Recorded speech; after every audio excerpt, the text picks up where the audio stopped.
sommaire de cette édition, le président du Niger, Mahamadou Issoufou, et d'anciens chefs d'État ont rendu un dernier hommage à l'ancien chef d'État Mamadou Tandja, décédé mardi dernier à Niamey. Le président burkinabé Roch Marc Christian Kaboré, réélu pour un second mandat, a promis ce jeudi une concertation permanente pour construire un Burkina Faso meilleur.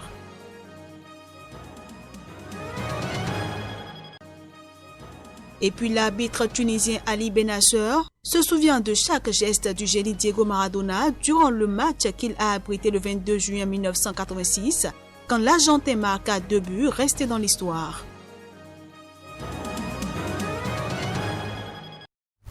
Bienvenue à tous. On démarre cette édition par le Niger où le président Mahamadou Issoufou, d'anciens chefs d'État et des diplomates étrangers ont rendu ce jeudi au palais présidentiel un dernier hommage à Mamadou Tandja.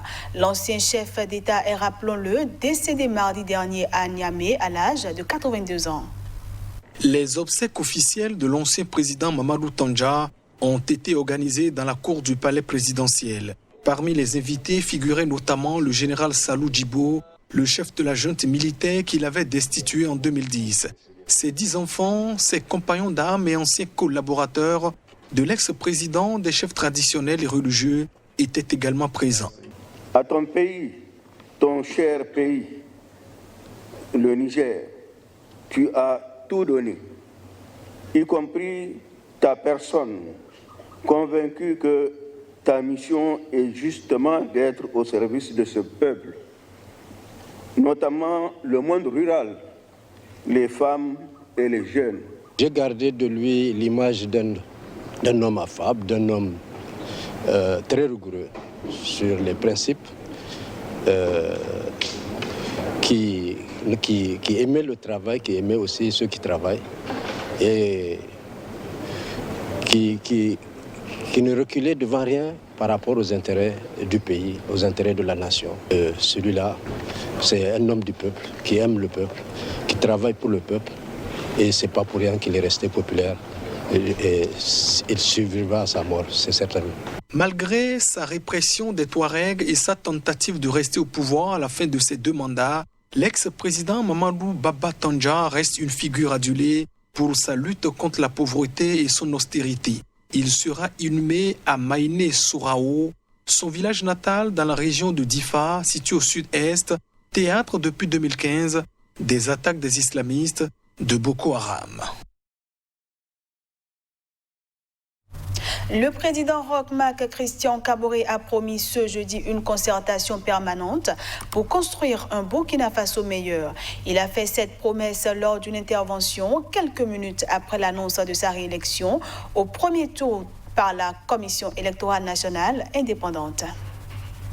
Avec 57,87% des voix selon les résultats provisoires, le président Roch Marc Christian Kaboré s'est imposé dès le premier tour de la présidentielle. Il a réussi son fameux coup KO et repart pour un second mandat. S'exprimant suite à la confirmation de sa victoire au lendemain des élections, le président Roch Marc Christian Kaboré a énuméré les questions sur lesquelles son gouvernement va s'atteler très rapidement, notamment les questions sécuritaires qui ont marqué la campagne électorale.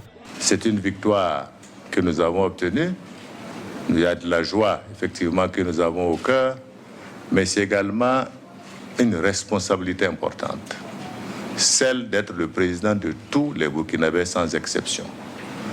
Et je voudrais dire que tout ce qui concerne les questions sécuritaires, les questions de réconciliation nationale, les questions de développement, les questions qui concernent l'amélioration des conditions de vie des Burkinabés sont des questions pertinentes et sur lesquelles nous allons nous atteler très rapidement. Selon les résultats provisoires publiés par la CENI, Edi Kombo-Igo du CDP, l'ancien parti au pouvoir, se place en 2e position avec 15,48% des suffrages et Zéphirin Diabré, l'actuel chef de file de l'opposition, arrive en 3e position avec un peu plus de 12% des voix. Dès l'annonce de la victoire, le président Kaboré a promis une concertation permanente et qu'il serait le président de tous les Burkinabés, sans exception. Les questions qui concernent À Ouagadougou, des membres de l'opposition ont annoncé qu'ils vont utiliser les voies légales des recours pour traiter des irrégularités relevées pendant le processus électoral, y compris le jour du scrutin le 22 novembre. Ils ont fait cette annonce après l'annonce de la réélection du président burkinabé Roch-Marc Christian Kaboré. L'opposition politique, à travers l'accord politique de Ouagadougou, prend acte des résultats provisoires proclamés par la CENI, se réserve le droit d'utiliser les voies légales de recours pour traiter des irrégularités relevées au cours du déroulement du processus électoral et tout particulièrement au cours du scrutin du 22 novembre 2020. Du Burkina Faso, rendons-nous au Bénin où la haute autorité de l'audiovisuel et de la communication, l'organe de régulation des médias, a écouté ce jeudi le promoteur du média en ligne Crystal News, Virgile Avancé. Cette comparution fait suite à la convocation de l'institution.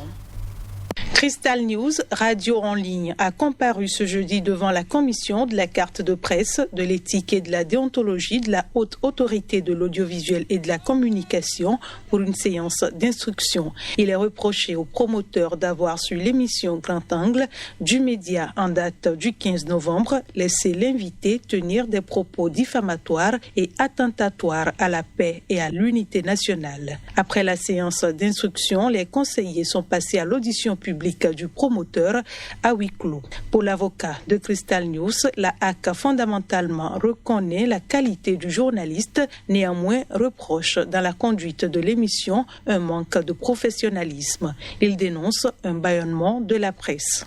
Je leur ai demandé, si Jacques Migan, qui a menacé le journaliste et qui a même cité les dispositions de la HAC, estime que c'était des contre-vérités, mais il n'allait qu'à demander un droit de réponse. C'est pas plus que ça. Parce qu'il estime que lui, il est un citoyen proche, ou bien un conseiller du chef de l'État, ou un citoyen proche du chef de l'État, qui ne veut pas entendre ce genre de choses. Donc il n'a qu'à venir amener des preuves contraires. Deuxièmement, je constate que la HAC, fondamentalement, ne conteste pas la matérialité des faits, mais reproche aux journalistes de n'avoir pas, pris des garanties. L'invité de l'émission Grand Angle, dont les propos ont suscité la convocation, Dame Françoise Sossou Holonou, présidente du comité de soutien aux détenus et exilés politiques, présente également à la HAC, regrette que l'institution n'ait pas des éléments de ces accusations. La décision de la haute autorité de l'audiovisuel et de la communication sera notifiée par courrier aux médias en ligne Crystal News. Une opération de secours est en cours dans la ville zimbabwéenne de Bindura après qu'au moins 40 mineurs illégaux ont été pris au piège suite à l'effondrement d'une mine d'or désaffectée. Au moins 40 mineurs illégaux étaient pris au piège après l'effondrement d'une mine d'or désaffectée au Zimbabwe, a annoncé jeudi la Fédération nationale des mineurs. L'accident s'est produit mercredi soir dans la ville de Bindura, à quelques 70 km au nord de la capitale Harare, a indiqué le responsable de la fédération, Wellington Takavaracha. Les mineurs travaillaient à l'intérieur de la mine désaffectée Randgold Mine lorsqu'un puits s'est effondré, a-t-il ajouté. 6 mineurs ont pu être dégagés des gravats et hospitalisés. Ceux qui ont été secourus ont indiqué qu'il y avait environ 40 personnes dans le puits de mine au moment de l'accident, a indiqué Takavaracha, ajoutant que les opérations de sauvetage étaient toujours en cours. Faute d'emploi dans ce pays d'Afrique australe où le chômage avoisine les 90%, de nombreux hommes survivent en travaillant dans des mines désaffectées ou pénètrent illégalement dans des mines toujours exploitées. Les accidents sont toujours fréquents. En février 2019, au moins 24 mineurs illégaux avaient été tués au fond de puits abandonnés et inondés à la suite d'orages dans le centre du Zimbabwe. Et en mai 2019, au moins 9 autres avaient trouvé la mort dans des explosions dans une mine d'or à Mazoé, au nord du pays. L'arbitre tunisien Ali Benasser se souvient de chaque geste du génie Diego Maradona durant le match qu'il a abrité le 22 juin 1986, quand l'Argentin marqua 2 buts restés dans l'histoire, l'un de la main et l'autre un chef-d'œuvre. On le suit. J'ai vu le doute, mais je n'ai pas vu la main. Je regardais mon collègue en reculant, jusqu'on est arrivé à la ligne médiane pour me confirmer à 100% que c'est un but. J'ai accordé le but et là j'ouvre une parenthèse pour dire et remercier les joueurs d'Angleterre qui sont vraiment fair play. Il n'y a que M. Lineker qui est venu me dire « Please référé, handball ». Je lui dis « Please play » et c'est tout. J'étais derrière lui. La première faute a été commise sur Maradona, derrière lui, play, advantage. La deuxième, la même chose. La troisième, la même chose. Et puis, c'est pénétré dans la surface de réparation. Mais qu'est-ce que je vois? Le pied de défenseur sur le pied de Maradona et le but au fond du filet, après l'effort de 50 mètres. Donc, ça a été... Et j'étais fier de participer à ce but qui a été élu meilleur but du siècle. J'ai participé en avantage.